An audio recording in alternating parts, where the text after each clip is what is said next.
शारीरिक दूरी का पालन करते हुए विधिवत पूजा अर्चना करें।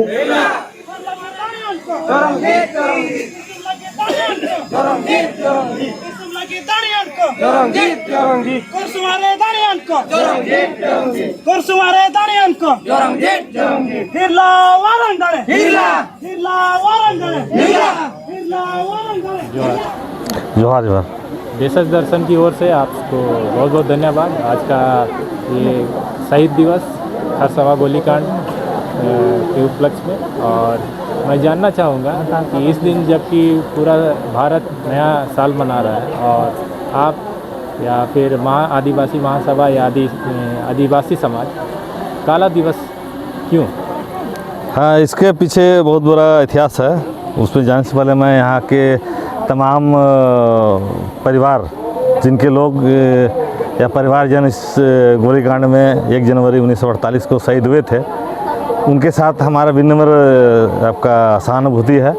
और जो हमारे पुरुष बोलिए या शहीद बोलिए, आदिवासी शहीद जो महापुरुष है, उनको मैं आपका आदिवासी समाज की ओर से, मेरे ओर से और आदिवासी महासभा की ओर से मैं नमन करता हूँ कि जिन्होंने आपका जो है शहादत दी है। और आज इतने आपका जो देख रहे हैं इस तरह इतने लोग आज आपका यहाँ जमा हुए हैं, उससे अंदाज़ा लगता है कि जो आंकड़ा सरकार सबसे पहले जो है 1 लोगों के देती थी कि 1 शहीद हुआ है, बहुत दिनों के बाद में सरकार 3 लोगों को ही शहीद बताती थी। फिर 2014 के बाद भाजपा सरकार ने आई तो 35 लोग शहीद हुए, ऐसे उनका बयान था।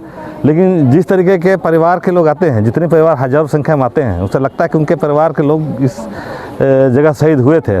तो मुझे लगता है कि यहाँ हज़ारों की लोगों ने शहादत दी है और विभिन्न लोगों का विभिन्न वक्तव्य है। लेकिन जिसे हमारा रिसर्च और बाकी लोगों से जो इंटरव्यू के माध्यम से जानकारी हुई है कि यहाँ लगभग जो है 10,000 से ज़्यादा लोग यहाँ आपका शहीद हुए थे, जिनका आपका नरसंहार किया गया था। अगर पुलिस चाहती, प्रशासन चाहती उस वक्त तो भीड़ को काबू करने के लिए हवाई फायर कर सकती थी, पैरों में गोलियां मार सकती थी, लेकिन लोगों को हत्या करने के माध्यम से ही यहाँ गोली चलाया गया था। तो मैं इस घटना का जो है भर्त्सना करता हूँ। मैं इसका आपका समर्थन नहीं करता हूँ, क्योंकि आपका उस गोलीकांड को रोका जा सकता था पर नहीं किया। तो इसको देखते हुए आदिवासी महासभा ने जब देखा कि इतिहास को छिपाई जा रही है यहाँ का, तो यहाँ के इतिहास को सही जगह पे और सही इतिहास को लाने के लिए मजबूरन हम लोगों को 1 और 2 जनवरी काला दिवस के रूप में घोषित करना पड़ा, ताकि इसके माध्यम से लोग जान पाए कि काला दिवस क्यों। 1 जनवरी सभी लोग पिकनिक मनाते हैं या नया साल मनाते हैं, लेकिन कोल्हान के सारे हो आदिवासी और बाकी भी आदिवासी जिनके परिवार के लोग शहादत दिए हैं, ठीक है, वो यहाँ पर पिकनिक नहीं मनाते हैं, यहाँ कोई उत्सव नहीं मनाते हैं। तो इस आपका काला दिवस के माध्यम से हम लोग पूरे भारत देश को एक जानकारी देना चाहते थे कि भाई यहाँ पर 1, 2 या 35 लोगों ने शहादत नहीं दी, यहाँ हज़ारों लोगों ने शहादत दी है, और जिसको छिपाया जा रहा है। और हम लोग जानना चाहेंगे कि भी वो कौन लोग जिम्मेदार थे जिनके आदेश पर यह घटना घटी और लगातार इसको छिपाया गया। तो इसकी जाँच हो।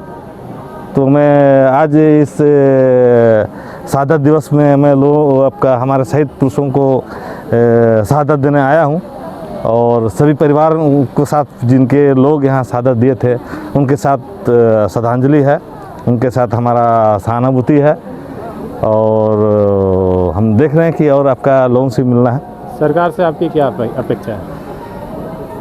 पिछली सरकारें जितनी भी रही, केंद्र की सरकार या राज्य की सरकार रही है, इस घटना को दबाने के ही प्रयास किया है। जितने आपके पत्रकार रहे हैं वे लोग भी सही तथ्यों को नहीं छापे हैं। तो मुझे इस सरकार से बहुत उम्मीद है, क्योंकि ये आदिवासी की सरकार बोलती है अपने आप को।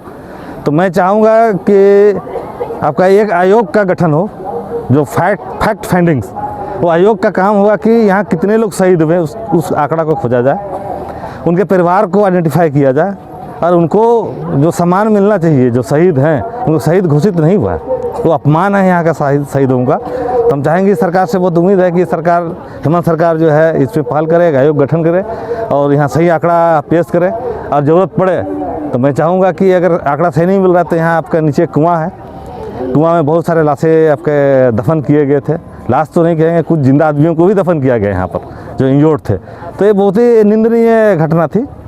तो मैं चाहूँगा सरकार आयोग बनाकर जो है इस पर जांच कर कुछ सही तथ्य को लाया जाए। मतलब क्या लगता है इतने सालों के बाद में क्या शहीदों को सम्मान मिल पाया? मुझे लगता है शहीदों को सम्मान नहीं मिला है, और यही कारण है कि हम लोगों को आदिवासी महासभा की ओर से पिछले आपका 9-10 सालों से आपका प्रत्येक 1 जनवरी को काला दिवस मनाना पड़ रहा है।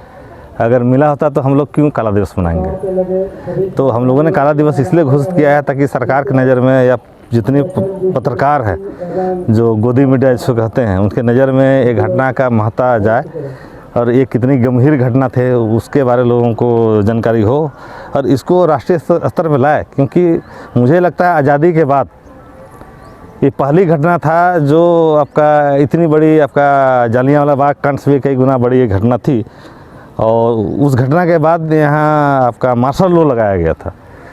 तो मार्शल लॉ भी पहला ये मार्शल लॉ था। तो आप इससे अंदाज़ा लगा सकते हैं कि घटना के बाद जो लोग घायल होंगे और उसके परिवार होंगे साथ और क्या क्या किया होगा, जिसको बहुत ये लोगों ने दबा दिया गया। पत्रकार को पत्रकारिता नहीं करने दिया गया, चीज़ों को दबाया गया, लाशों को छिपाया गया। तो मुझे लगता है कि जो शहीद है उनको इसीलिए आपका सम्मानित नहीं किया गया क्योंकि अभी तक सरकार ने उन शहीदों को घोषित नहीं किया कि ये शहीद हैं, या शहीद के रूप में उनको घोषित नहीं किया गया।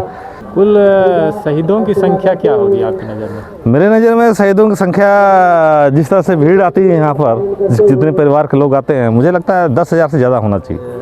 लाश कितनी थी संख्या अगर सरकार अगर जानना चाहती है तो डीएनए टेस्ट भी किया जा सकता है। जो गड़े हुए हड्डी है उसे डीएनए टेस्ट के माध्यम से पता चल सकता है कि संख्या कितनी है, ताकि इसकी सच्चाई सामने आए। हमारा प्रयास महासभा का रहा है कि आखिर इसके लिए इस घटना का जिम्मेदार कौन थे वो सामने आना चाहिए। जैसे मुझे मालूम है कि घटना के तुरंत बाद ट्रिब्यूनल का गठन किया गया था, लेकिन ट्रिब्यूनल ने रिपोर्ट भी बनाई होगी, लेकिन वो रिपोर्ट भी गायब है, रिपोर्ट भी सार्वजनिक नहीं किया गया। तो हमारी मांग ये भी रहेगी सरकार से, वर्तमान सरकार से, इसके लिए पहल करे और आपका जो उस वक्त जो आपका ट्रिब्यूनल के माध्यम से जो तथ्य सामने आए होंगे उसको सार्वजनिक किया जाए। अगर नहीं कर पाते हैं तो फिर से एक फैक्ट फाइंडिंग टीम का गठन करके जो है सारी चीज़ों को सामने लाया जाए, ताकि जो दोषीदार थे, जिम्मेदार थे, उनको आइडेंटिफाई किया जा सके। क्योंकि इतनी बड़ी घटना तत्कालीन प्रधानमंत्री और तत्कालीन गृह मंत्री की बगैर सहमति की ये नहीं हो सकती है। तो कहीं नहीं तथ्यों को छिपाया जा रहा है। तो मैं चाहूँगा कि वर्तमान सरकार जो है इसके लिए पहल करें हम लोग। चलिए, आपको बहुत बहुत धन्यवाद कि आपने महासभा की ओर से, आदिवासी महासभा की ओर से ये पहल किया, और शहीदों के सम्मान के लिए जो आप प्रयास कर रहे हैं वो काबिल तारीफ़ है। मैं भविष्य में कामना करता हूँ कि आप अपने उद्देश्य में सफल हों।